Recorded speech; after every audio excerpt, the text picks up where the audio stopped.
The Johnson family pulled up to the grand mansion by the river, its towering silhouette casting long shadows in the fading light of the late afternoon. Sarah Johnson, peering out of the car window, couldn't help but feel a mix of excitement and unease.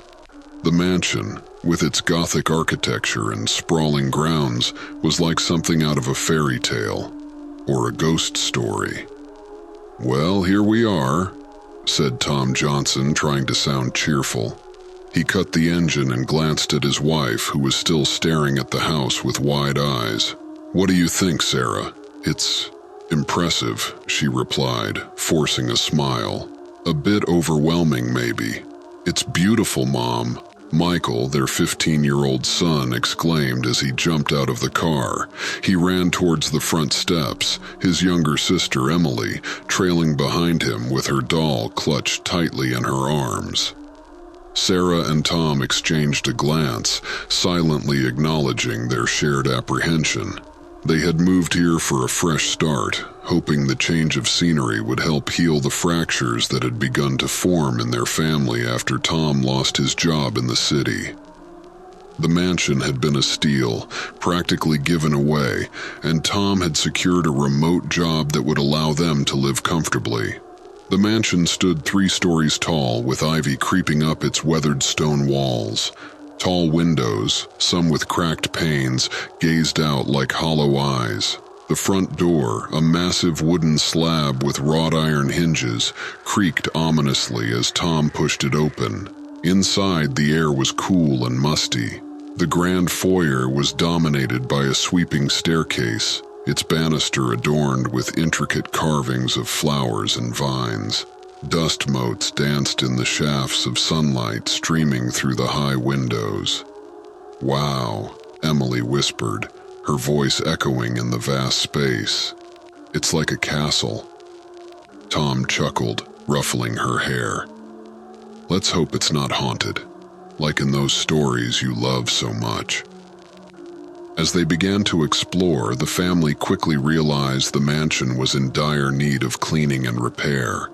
Cobwebs hung from the chandeliers, and the floorboards creaked under their feet.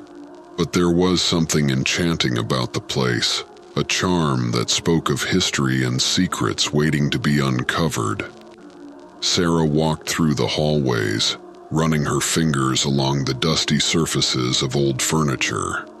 She paused by a large painting of a stern-looking man in Victorian attire. His eyes seemed to follow her, and she shivered involuntarily. "Come on, let's choose our rooms," Tom called out, his voice echoing through the empty halls. The family dispersed, each finding a room that suited their fancy. Michael chose a room on the 2nd floor with a balcony overlooking the river. Emily picked a cozy bedroom with a bay window, perfect for her tea parties with her dolls. Tom and Sarah settled into the master bedroom, which boasted a grand canopy bed and an ornate fireplace. As night fell, they gathered in the kitchen for a makeshift dinner of takeout pizza. The mansion seemed less imposing in the warm glow of the kitchen light, and they chatted and laughed, the day's apprehensions momentarily forgotten. But as they retired to their rooms, the house grew silent and the shadows deepened. Sarah lay awake in the master bedroom, listening to the creaks and groans of the old house. She turned to Tom, who was already asleep, and sighed. Just as she was drifting off, she heard it, a faint distant sound like someone crying. She sat up, straining to hear, but the sound was gone. She shook her head, chalking it up to the wind or her imagination. Outside, the river flowed quietly under the moonlight, its surface shimmering like a silken ribbon. The mansion stood silent and still, a sentinel over the dark waters, and deep within its walls, something ancient stirred, sensing the presence of new inhabitants. The first few days in the mansion were a whirlwind of unpacking, cleaning, and settling in. The Johnsons busied themselves with restoring the old house to a semblance of its former glory. However, the mansion had other plans. It began with the small things. Emily's doll would move from her bed to the windowsill overnight. She was certain she hadn't touched it, but Tom and Sarah dismissed it as a child's forgetfulness. Michael's computer would turn on by itself in the middle of the night, casting an eerie blue glow in his room. He blamed it on a technical glitch. One evening, as Sarah was preparing dinner, she felt a sudden chill. She shivered and turned to close the kitchen window, only to find it already shut. The temperature in the room had dropped inexplicably. She wrapped her cardigan tighter around her and continued chopping vegetables, trying to shake off the feeling of being watched. Tom was in the basement, inspecting the old boiler. The basement was dimly lit, with a single bulb hanging from the ceiling. As he fiddled with the controls, he thought he heard soft footsteps behind him. He turned quickly, but there was nothing there, just the bare concrete walls and dusty shelves. He shook his head and resumed his work, but the sense of unease lingered. That night, Sarah woke to the sound of footsteps outside their bedroom door. She nudged Tom awake. "Do you hear that?" she whispered. Tom listened, his brow furrowing. The footsteps were soft but deliberate, moving slowly down the hallway. He got out of bed and opened the door, peering into the darkness. The hallway was empty. "Probably just the house settling," he said, though he didn't sound convinced. He closed the door and climbed back into bed, but sleep did not come easily. The following day, Michael and Emily were exploring the garden when they found an old swing set. The swings creaked as they moved gently in the breeze. Emily hopped onto one of the swings and Michael gave her a push. "This place is kind of cool, don't you think?" Michael asked, looking around. Emily nodded, her eyes wide with wonder. "It's like an adventure, but sometimes I feel like we're not alone." Michael laughed. "You're just imagining things. There's no such thing as ghosts." But later that afternoon, as Michael was playing video games in his room, he felt a cold hand on his shoulder. He spun around, expecting to see Emily, but there was no one there. His heart raced, and he turned off his game, suddenly feeling exposed. That evening at dinner, Michael decided to bring up what had happened. "Do you guys ever feel like we're not alone here?" he asked, trying to sound casual.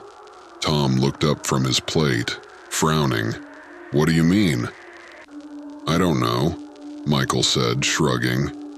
"Just weird stuff, like my computer turning on by itself, or feeling like someone's in the room with me." Sarah exchanged a worried glance with Tom. "I felt it too," she admitted, "and I heard footsteps outside our door last night." Emily looked up, her eyes wide. "My doll keeps moving.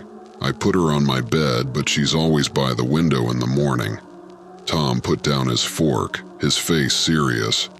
"All right, let's not jump to conclusions. Old houses make noises, and it's easy to let our imaginations run wild. But if it makes you all feel better, I'll check things out more thoroughly." That night, Tom went from room to room, inspecting every corner of the mansion. He checked the locks, windows, and even the attic. Everything seemed in order, but the uneasy feeling remained. As the family settled into their beds, the mansion seemed to hold its breath. In the stillness of the night, the whispers began again, soft and mournful. Shadows danced on the walls, and the air grew cold. Sarah lay awake, staring at the ceiling. The feeling of being watched was stronger now, pressing down on her. She closed her eyes, trying to will herself to sleep, but the whispers grew louder, filling her ears with a sorrowful chorus. Outside, the river flowed quietly under the starlit sky. The mansion stood in eerie silence, a dark guardian over the restless spirits that lingered within its walls. And as the Johnsons slept, the house seemed to whisper its secrets, weaving its way into their dreams, preparing them for the horrors yet to come. Emily woke early, the first rays of sunlight filtering through her bay window. She felt an inexplicable pull towards the river that morning, a sense of curiosity mixed with an eerie familiarity.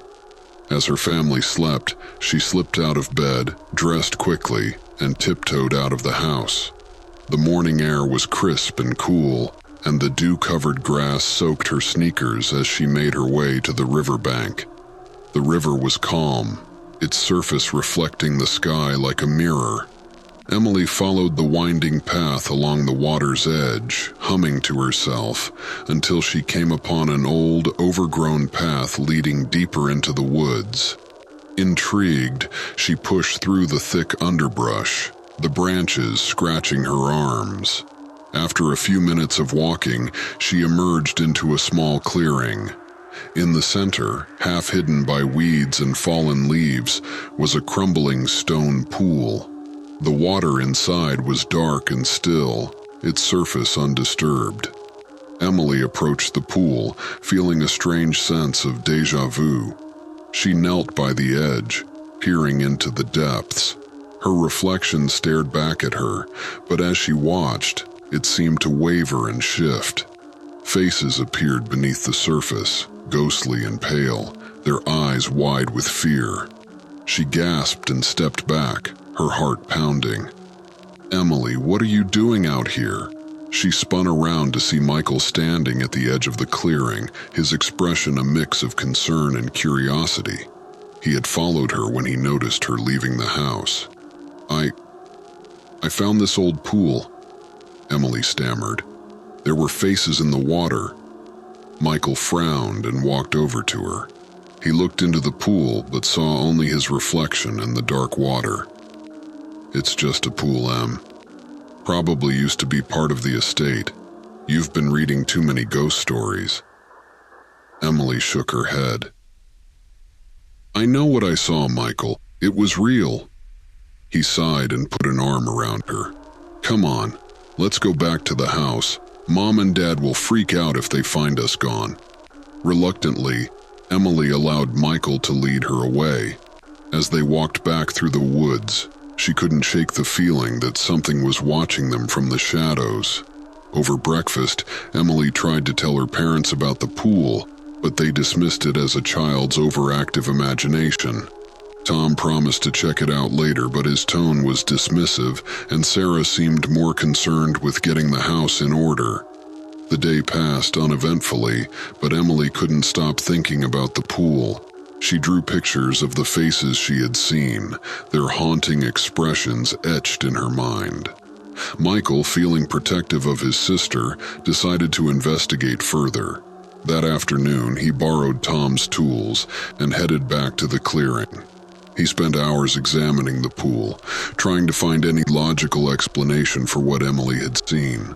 The stone was old and covered in moss, and the water was stagnant and murky. He noticed strange markings around the edge, faded and worn, but clearly deliberate. They looked like symbols, perhaps part of some old ritual or tradition.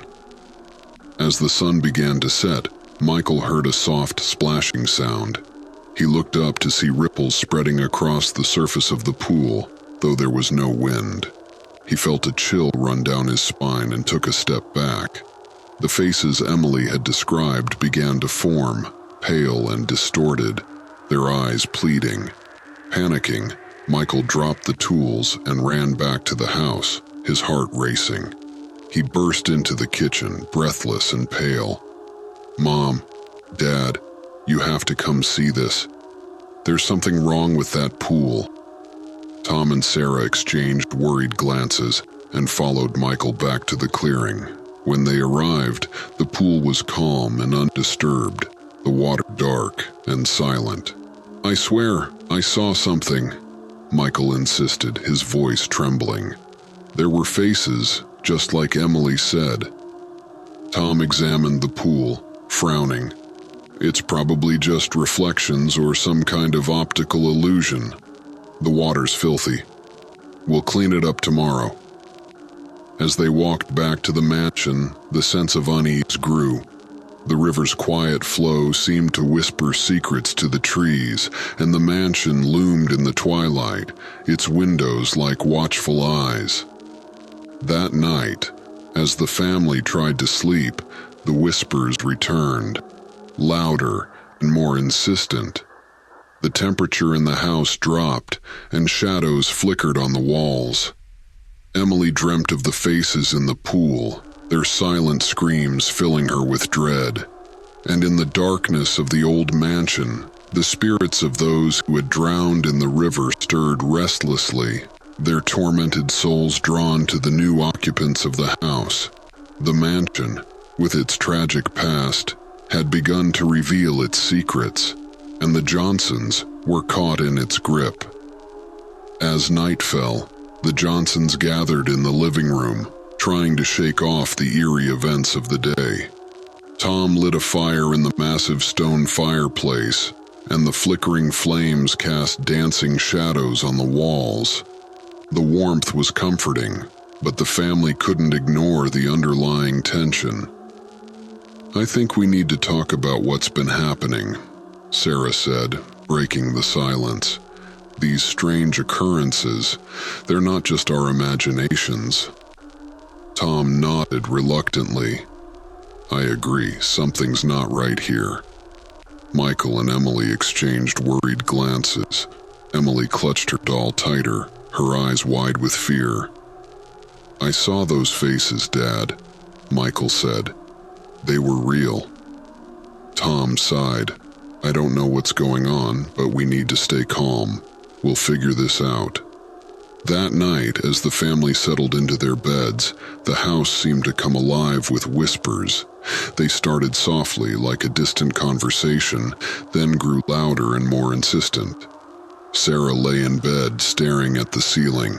The whispers were all around her, filling the room. She couldn't make out the words, but the tone was urgent, almost pleading. She turned to Tom, who was sound asleep, and shook him gently. "Tom, do you hear that?" He stirred, blinking groggily. "Hear what?" "The whispers," Sarah said, her voice trembling. "They're getting louder." Tom sat up, listening. At first he heard nothing, but then the whispers seemed to seep into his consciousness, growing clearer. He couldn't understand the words, but the sensation of being surrounded was overwhelming. "We need to check on the kids," he said, throwing back the covers. They went to Michael's room first. He was sitting up in bed, his eyes wide with fear. "I hear them too," he said. "It's like they're everywhere." Emily was next. They found her standing by the bay window, staring out at the river. Her doll lay forgotten on the floor. "Emily?" Sarah called softly. "What are you doing, sweetie?" Emily turned slowly, her eyes unfocused. "They're calling to me," she whispered. "They want me to come to the river." Sarah's heart clenched with fear. She hurried to her daughter and knelt beside her. "No, Emily, you need to stay here with us." Emily blinked and seemed to snap out of her trance. She looked at her mother, confused and scared. "Mommy, I'm scared." "It's all right, sweetheart," Sarah said, hugging her tightly. "We're all here. We'll keep you safe." The family gathered in the living room, too frightened to return to their beds. They huddled together, the fire casting a warm glow around them. But the whispers continued, relentless and haunting. Tom tried to think logically. There must be an explanation for this. Maybe it's the wind, or something about the acoustics of the house. "But what about the faces in the pool?" Michael asked. "That's not just wind." Sarah looked at Tom, her eyes filled with worry. "We need to find out more about this place. Maybe the local library has records or old newspapers that can tell us what happened here." Tom nodded. "Good idea.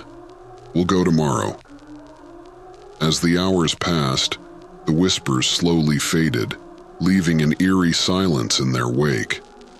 The family finally drifted into an uneasy sleep, huddled together in the living room. The next day, Tom and Sarah drove into town while Michael and Emily stayed at the mansion. They spent hours at the library, combing through old records and newspaper archives. The librarian, an elderly woman with a kind face, helped them navigate the dusty stacks. "I remember that mansion," she said, her voice tinged with nostalgia. "It has a dark history. Many years ago, a series of drownings occurred in the river.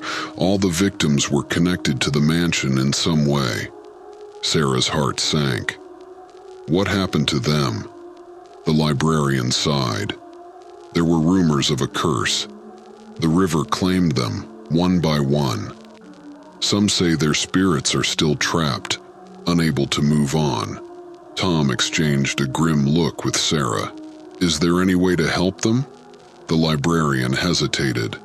"There are old stories about rituals and exorcisms, but they're dangerous. You'd need someone who knows what they're doing." Armed with this new information, Tom and Sarah returned to the mansion. They found Michael and Emily in the garden, playing quietly. The children looked up as their parents approached, sensing their seriousness. "We found out more about the mansion," Tom said. "There's a dark history here, and it involves the river. We're going to need help to deal with this." Emily clutched her doll tightly. "Will it make the whispers stop?" Tom knelt beside her and took her hand. "We're going to do everything we can to make this house safe again. We're a family, and we'll get through this together."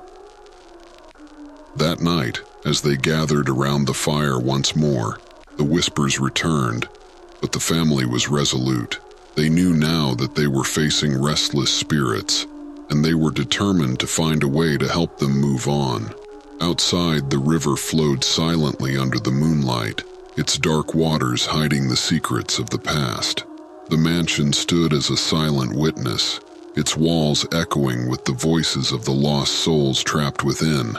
And as the Johnsons prepared for the challenges ahead, the house seemed to watch, waiting for the next chapter to unfold. The next day dawned gray and overcast, casting an eerie pall over the mansion and the river. The Johnson family, armed with their newfound knowledge, began to formulate a plan to confront the spirits haunting their new home. But first, they needed to understand exactly what they were dealing with. Michael, ever the curious and brave teenager, decided to explore the riverbank where the drownings had occurred. He convinced Tom to come along, hoping that together they might uncover more clues about the mansion's dark past. Emily, still shaken from the previous night, stayed inside with Sarah.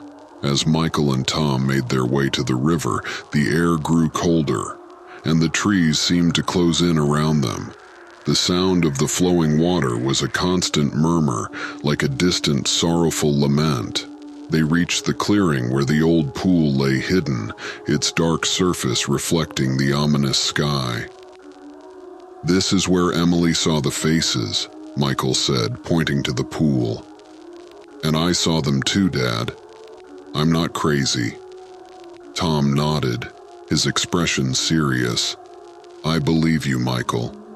Let's see if we can find anything that might explain what's happening." They began to search the area around the pool, carefully examining the ground and the stone edges. Michael noticed more of the strange symbols carved into the stones, partially obscured by moss and dirt. He called Tom over, and they both knelt to get a closer look. "These symbols, they look like some kind of ritual markings," Tom said, brushing away the dirt. "Maybe they were meant to protect the pool or trap something inside." As they pondered the implications, a sudden chill ran through the air. The water in the pool began to ripple, and a low, mournful moan echoed through the clearing. Michael and Tom stood up, their eyes wide with alarm. "Dad, do you hear that?" Michael asked, his voice trembling. Before Tom could answer, a ghostly figure rose from the water, its form wavering and translucent. It was a young woman, her hair flowing around her like seaweed, her eyes hollow and filled with sorrow. She reached out towards them, her fingers elongated and dripping with water. "Help me," she whispered, her voice barely audible over the sound of the river. "Please, help us." Tom stepped back, his heart pounding. "Michael, get behind me," he said, his voice firm despite his fear. "We need to go. Now." But Michael, driven by a mixture of fear and determination, took a step forward. "Who are you? What happened to you?" The ghostly woman looked at him, her eyes filled with despair. "We are trapped. By the river. It won't let us go." Tom grabbed Michael's arm, pulling him back. "We can't stay here, Michael. It's too dangerous." Reluctantly, Michael allowed his father to lead him away from the pool. As they hurried back to the mansion, the ghost's mournful cries followed them, echoing through the trees. When they returned, they found Sarah and Emily in the living room, their faces pale with worry. Sarah immediately noticed the shaken expressions on Tom and Michael's faces. "What happened?" she asked, her voice filled with concern. "We saw one of them," Tom said, sitting down heavily. "A ghost. She asked for help. They're trapped by the river." Emily clutched her doll tightly, her eyes wide with fear. "We have to help them, Daddy. We can't just leave them like this." Tom nodded, his expression grim. "I know, sweetheart, but we need to find a way to do it safely. We can't risk our own lives." The family spent the rest of the day researching rituals and exorcisms that might help the trapped spirits. They pored over old books and online resources, hoping to find something that would work. As night fell, the whispers returned, louder and more desperate than ever. That night, the family huddled together in the living room once again, the fire providing a small comfort against the encroaching darkness. The whispers grew into a cacophony of voices, filling the air with their sorrowful pleas. "Help us. Free us. We are trapped." Emily buried her face in Sarah's lap, trembling with fear. "Make it stop, Mommy. Please." Sarah stroked her hair, trying to soothe her. "We're going to help them, Emily. We just need to find the right way." Tom stood up, his face set with determination. "Tomorrow, we find someone who can help us perform the ritual. We can't go on like this." As the family tried to sleep, the mansion seemed to hum with energy, the spirits restless and agitated. Outside, the river flowed on, its dark waters hiding the secrets of the past. And in the heart of the mansion, the Johnsons prepared for the battle to come, knowing that their only chance of peace lay in freeing the tormented souls that haunted their new home. The next morning, the Johnson family awoke with a renewed sense of purpose. They had to find out more about the mansion's history and the people who had drowned in the river. Only then could they hope to free the trapped spirits and bring peace to their new home. Tom and Sarah decided to visit the local historical society, hoping to uncover records that could shed light on the mansion's dark past. They left Michael and Emily at home, instructing them to stay inside and stay together. The historical society was housed in a quaint old building in the center of town. Inside, rows of dusty books and yellow documents lined the shelves. The air was thick with the scent of aged paper and the quiet hum of history. A friendly middle-aged woman named Mrs. Henderson greeted them. "How can I help you today?" "We recently moved into the old mansion by the river," Sarah explained. "We've experienced some unusual occurrences, and we believe they're connected to the house's history. We're hoping to learn more about the previous inhabitants and any incidents that might have taken place there." Mrs. Henderson's expression grew serious. "Ah, the Blackwood Mansion. It has quite a notorious history. Let me see what I can find for you." She led them to a large table and brought out several old ledgers and binders filled with newspaper clippings. As Tom and Sarah began to sift through the documents, a chilling pattern emerged. In the late 1800s, the mansion had been built by the Blackwood family, wealthy landowners with a penchant for the occult. Over the years, numerous servants and even family members had met untimely deaths by drowning in the river. Each death was surrounded by whispers of dark rituals and a curse that bound their spirits to the mansion. "This must be it," Tom said, pointing to a newspaper article from 1892. "Look, it talks about a servant girl who drowned in the river.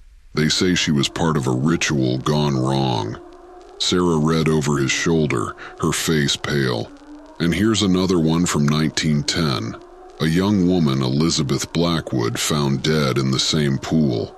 They thought she was trying to summon something." Mrs. Henderson nodded gravely. The Blackwood family was notorious for their involvement in dark practices. It's believed that the spirits of those who died there are trapped, unable to move on because of the rituals performed on the property. "Is there any record of how to break the curse?" Sarah asked, her voice tinged with desperation. Mrs. Henderson frowned in thought. "There are references to a cleansing ritual, but it's dangerous and requires precise execution. You'd need someone knowledgeable in these matters." Tom exchanged a glance with Sarah. "We need to find someone who can help us perform this ritual. Our family can't live like this." Back at the mansion, Michael and Emily were exploring the attic, hoping to find more clues about the house's past. The attic was a labyrinth of old trunks, dusty furniture, and forgotten relics. As they rummaged through the clutter, Emily found an old diary hidden in a drawer. "Michael, look at this," she said, handing him the diary. "It's from Elizabeth Blackwood." Michael opened the diary carefully, the pages brittle with age. The entries were filled with descriptions of rituals, strange occurrences, and Elizabeth's growing fear of the dark forces she had unwittingly unleashed. One entry stood out. "I fear we have gone too far. The spirits are restless, and the river calls to them. We are all bound to this place, trapped by the mistakes of our ancestors.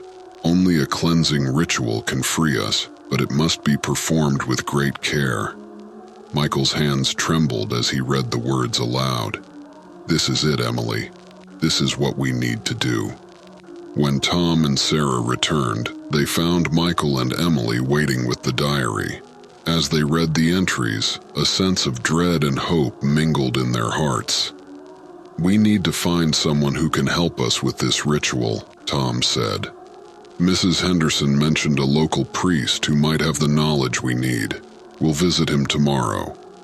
That night, the whispers were louder than ever, filling the mansion with a cacophony of sorrow and desperation. The family huddled together, clutching the diary like a lifeline. They knew that the path ahead was fraught with danger, but it was the only way to free the trapped spirits and reclaim their home. The next day they visited Father O'Malley, an elderly priest with a reputation for dealing with the supernatural.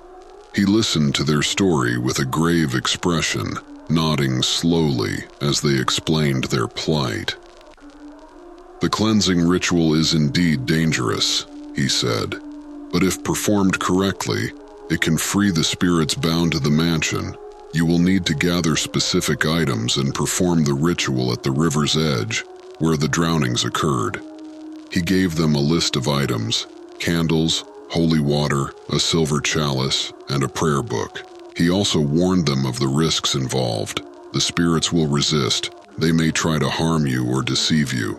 You must stay strong and keep your faith." Armed with this knowledge, the Johnson family prepared for the ritual. They gathered the necessary items and steeled themselves for the confrontation ahead. As night fell, the whispers grew into a howling wind, and the mansion seemed to pulse with dark energy. Standing by the river, the family began the ritual, their voices trembling but determined. The spirits manifested around them, their forms shifting and ethereal, their eyes filled with sorrow and rage. The air grew cold, and the water in the pool began to churn. As they recited the final prayer, the spirits let out a collective wail, their forms dissolving into mist. The wind died down, and the night grew silent. The family stood by the river, their breaths coming in ragged gasps. "It's over," Tom said, his voice hoarse with exhaustion. "We did it." The mansion stood quiet and still. The oppressive presence lifted. The river flowed peacefully under the moonlight, its dark waters now a source of serenity rather than fear.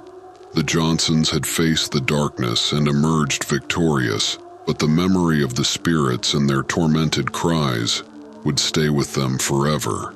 With the successful completion of the ritual, the Johnson family hoped for a peaceful night's rest. However, their sense of relief was short-lived. That very night, the oppressive atmosphere returned with a vengeance, and a new, more terrifying ordeal began.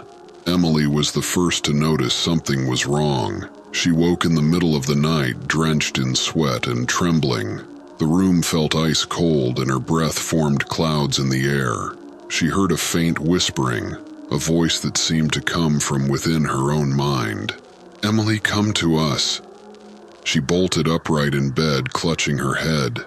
The voice was insistent, a soft but unyielding command. She stumbled out of bed and made her way to her parents' room, feeling as though she was being pulled by an invisible force. Tom and Sarah were startled awake by the sound of their daughter's anguished cries. They found Emily standing in the doorway, her eyes wide and vacant, her body shivering uncontrollably. "Emily, what's wrong?" Sarah asked, rushing to her side. "I hear them," Emily whispered, her voice unnaturally low. "They're inside my head." Tom and Sarah exchanged a worried glance. "We need to get her out of here," Tom said urgently. "Something's still not right." As they tried to lead Emily out of the room, she suddenly wrenched free from their grasp, her strength surprising them. She stared at them with eyes that seemed not her own, filled with a malevolent intensity. "You cannot save her," she hissed. "She belongs to us now." Michael, awakened by the commotion, appeared in the doorway, his face pale with fear. "What's happening to her?" Tom struggled to keep his voice steady. "Emily is possessed.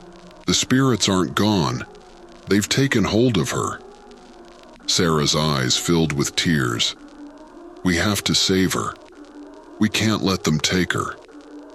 Emily let out a chilling laugh, a sound that sent shivers down their spines. "You are powerless. She will be ours forever." Tom and Michael managed to restrain Emily, holding her down on the bed as she thrashed and screamed. Sarah ran to find the prayer book Father O'Malley had given them, her hands trembling as she flipped through the pages. "We need to perform another ritual," Tom said, his voice strained, something to drive the spirits out of her. As Sarah began to recite the exorcism prayers, Emily's convulsions grew more violent. Her voice changed, becoming deeper and more guttural, the words spilling from her lips in an ancient, forgotten language. "Stay strong, Emily," Sarah whispered, tears streaming down her face. "We're going to save you." The air in the room grew thick with tension, the oppressive presence of the spirits pressing down on them. Emily's body arched off the bed, her eyes rolling back in her head. Tom and Michael held her tightly, their own fear and desperation giving them strength. Suddenly, Emily let out a blood-curdling scream, her body collapsing onto the bed. The room grew still, the oppressive presence lifting. Emily lay motionless, her breathing shallow and ragged. "Emily?" Sarah called softly, her voice trembling. "Can you hear me?" Emily's eyes fluttered open, and for a moment she seemed herself again. "Mommy?" she whispered, her voice weak. "What happened?" Sarah hugged her tightly, relief flooding through her. "You're safe now, sweetheart. We're all here." Tom and Michael exchanged relieved glances, but they knew their ordeal was far from over. The spirits had been driven out of Emily, but the mansion still held its dark secrets. The next morning, the family sat together in the living room, the events of the night weighing heavily on them. Tom knew they needed help, more than they could manage on their own. "I'm going to call Father O'Malley," he said. "We need his guidance to make sure this doesn't happen again." When Father O'Malley arrived, his expression was grave as he listened to their account of the night's events. "The spirits are more powerful than I thought," he said. "They've been bound to this place for so long, they're desperate to hold on to any connection to the living." "What can we do?" Sarah asked, her voice filled with worry. "We need to strengthen the protective wards around the mansion," Father O'Malley explained. "I'll help you perform a series of blessings and rituals to seal the house against any further spiritual intrusions." For the next several days, Father O'Malley guided the Johnson family through the rituals, blessing each room and sealing the windows and doors with holy water and sacred symbols. The oppressive atmosphere gradually lifted, and the whispers grew fainter until they were barely a memory. Emily slowly regained her strength, the dark presence that had possessed her fading into the background. The family began to hope that they might finally have found peace, but as night fell once more, the shadows deepened, and the mansion seemed to watch them with a quiet, sinister anticipation. The Johnsons knew that their struggle was far from over, but they were determined to face whatever horrors lay ahead together. Outside, the river flowed silently under the moonlight, its dark waters holding the secrets of the past. The mansion stood as a silent sentinel, its walls echoing with the faint whispers of the spirits that had once tormented them. And in the heart of the house, the Johnsons prepared for the next chapter of their harrowing journey, ready to confront the darkness that still lingered within. The Johnson family knew that the time had come to perform the final ritual. Father O'Malley had prepared them, but the weight of what they had to do pressed heavily on their hearts. They gathered the necessary items: candles, holy water, a silver chalice, and the prayer book. The night was dark and still, the air thick with anticipation. "Are you ready?" Tom asked, his voice steady but laced with tension. He looked at his family, each of them resolute despite their fear. Sarah nodded, holding Emily close. Michael stood beside them, his face set with determination. Father O'Malley led the way to the river, his steps purposeful and calm. They reached the clearing by the old pool, the site of so many tragic drownings. The water was unnaturally still, reflecting the moonlight like a dark mirror. The atmosphere was charged, the air vibrating with unseen energy. "We need to create a circle of protection," Father O'Malley instructed. "Place the candles around the pool and light them." Tom, Sarah, and Michael quickly arranged the candles, their flames flickering in the night breeze. Emily stood beside Father O'Malley, her small hands clutching the silver chalice. "Remember," Father O'Malley said, his voice firm, "we must remain inside the circle at all times.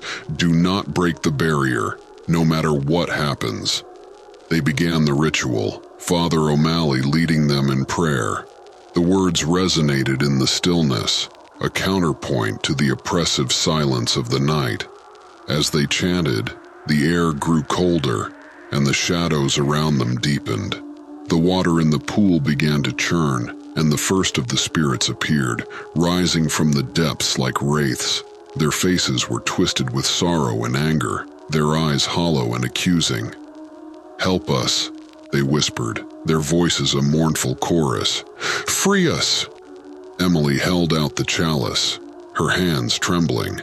Father O'Malley dipped his fingers into the holy water and sprinkled it over the pool, the droplets hissing and steaming as they touched the surface. "By the power of God, I command you to be free," he intoned, his voice strong and unwavering. "Leave this place and find peace." The spirits wailed, their forms shifting and writhing. The ground beneath the Johnsons' feet seemed to tremble, and the air was filled with a sense of impending doom. Suddenly, a powerful gust of wind blew through the clearing, extinguishing the candles and breaking the circle of protection. The spirits surged forward, their anger palpable. "Hold on!" Tom shouted, grabbing Emily and pulling her close. Sarah and Michael huddled together, their faces pale with fear. Father O'Malley stood firm, his eyes blazing with determination. "We will not be swayed," he declared. "We will see this through." He began the prayer again, his voice rising above the howling wind. The Johnsons joined in, their voices blending into a single powerful chant. The spirits hesitated, their forms flickering uncertainly. The water in the pool bubbled and roiled, and a bright light burst forth, illuminating the clearing with an otherworldly glow. The spirits screamed, their cries echoing through the night as they were pulled back into the depths. With a final, desperate wail, the spirits were gone. The wind died down, and the air grew still once more. The Johnsons stood in silence, the enormity of what they had just experienced settling over them. Father O'Malley lowered his hands, his face etched with exhaustion. "It is done," he said quietly. "They are free." Emily looked up at her parents, her eyes wide with wonder. "We did it," she whispered. "We really did it." Tom hugged his daughter tightly, his heart swelling with relief and pride. "Yes, we did." As they made their way back to the mansion, the atmosphere felt lighter, the oppressive presence lifted. The house seemed to welcome them, its dark history finally laid to rest. That night, for the first time since they had moved in, the Johnsons slept peacefully. The whispers were gone, and the shadows no longer held any fear. The mansion, once a place of torment and sorrow, had become a true home. The next morning, the family gathered by the river, the sunlight glinting off the water. They looked out over the peaceful scene, their hearts filled with a sense of closure and hope. "We've faced the darkness," Sarah said softly, "and we've come through stronger." Tom nodded, his arm around her shoulders. Together, Michael and Emily stood beside them, their faces bright with newfound confidence. The future stretched out before them, a promise of better days to come. The Johnsons turned back to the mansion, ready to begin their new life, free from the shadows of the past. The river flowed on, its dark waters now a symbol of their resilience and courage. And as they walked towards their home, they knew that they had truly overcome the horrors that had once haunted them. The Johnson family believed the worst was behind them. The air in the mansion felt lighter, the oppressive atmosphere had lifted, and the whispers were gone. However, their peace was fleeting. The night after the ritual, Emily began to feel an inexplicable pull towards the river once more. Late in the night, she found herself drawn to the bay window, staring out at the moonlit water. The voices she had heard before returned, faint but insistent, calling her name. "Emily, come to us." Unable to resist, Emily slipped out of bed and quietly made her way downstairs. Tom, awakened by an uneasy feeling, noticed her absence and quickly roused Sarah and Michael. The family hurried outside, following Emily's trail to the river. They found her standing at the edge of the old pool, her eyes vacant and her body swaying slightly. As they approached, the ground beneath their feet began to tremble, and the air grew icy cold. "Emily, step back," Tom shouted, reaching out to her. Emily turned slowly, her face expressionless. "They're still here," she said in a monotone voice. "They won't let me go." Suddenly, a powerful force threw Tom, Sarah, and Michael back, pinning them to the ground. The spirits, more enraged than ever, rose from the pool, their forms solidifying into twisted, monstrous shapes. The protective ritual had weakened them, but it had not freed them completely. Now, they sought revenge. Father O'Malley, who had sensed the disturbance from his nearby rectory, arrived just in time. He saw the Johnsons struggling against the invisible force and the spirits closing in on Emily. Raising his cross, he began to chant a powerful exorcism, his voice ringing out over the din. The spirits recoiled, their forms flickering and distorting. "You have no power here," they hissed. "She belongs to us." Father O'Malley stepped forward, his cross held high. "By the power of God, I command you to release her and leave this place." The spirits let out a collective scream, their voices merging into a deafening wail. Emily collapsed to the ground, the invisible force dissipating. Tom and Michael rushed to her side, while Sarah and Father O'Malley faced the spirits. The final confrontation had begun. The spirits surged forward, their forms shifting into grotesque, nightmarish shapes. Father O'Malley stood his ground, continuing to chant the exorcism. Sarah joined him, her voice steady and strong, reciting the prayers she had learned. The ground trembled and the air crackled with energy. The spirits' wails grew louder, their rage and desperation palpable. But the combined strength of Father O'Malley and Sarah's prayers began to take effect. One by one, the spirits started to dissolve, their forms breaking apart and fading into the night. Just as it seemed the ritual was succeeding, the largest spirit, a towering, malevolent figure, lunged at Sarah. She stumbled back, her heart pounding with fear. Tom, seeing his wife in danger, grabbed the silver chalice filled with holy water and threw it at the spirit. The water splashed over the entity, causing it to writhe and scream in agony. Father O'Malley seized the moment, raising his cross and shouting the final words of the exorcism. "In the name of the Father, the Son, and the Holy Spirit, I command you to leave this place and never return." With a final, ear-splitting wail, the spirit shattered into 1,000 shards of light, disappearing into the night. The ground stopped trembling, and the air grew still and warm. The Johnsons and Father O'Malley stood in stunned silence, the realization of their victory slowly sinking in. Emily, now fully herself, opened her eyes and looked up at her family. "Is it over?" she asked weakly. Tom nodded, tears of relief streaming down his face. "Yes, Emily. It's over." Father O'Malley lowered his cross, a weary but satisfied expression on his face. "The spirits have been banished. They won't trouble you anymore." The family embraced, their relief and gratitude overwhelming. They knew they had faced unimaginable horrors, but their love and determination had seen them through. As the first light of dawn began to break over the horizon, the Johnsons walked back to the mansion, their hearts lighter than they had been in months. The mansion, once a place of fear and darkness, now stood as a symbol of their strength and unity. Father O'Malley watched them go, a serene smile on his face.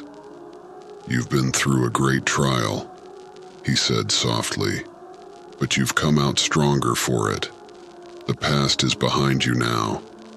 Embrace your future."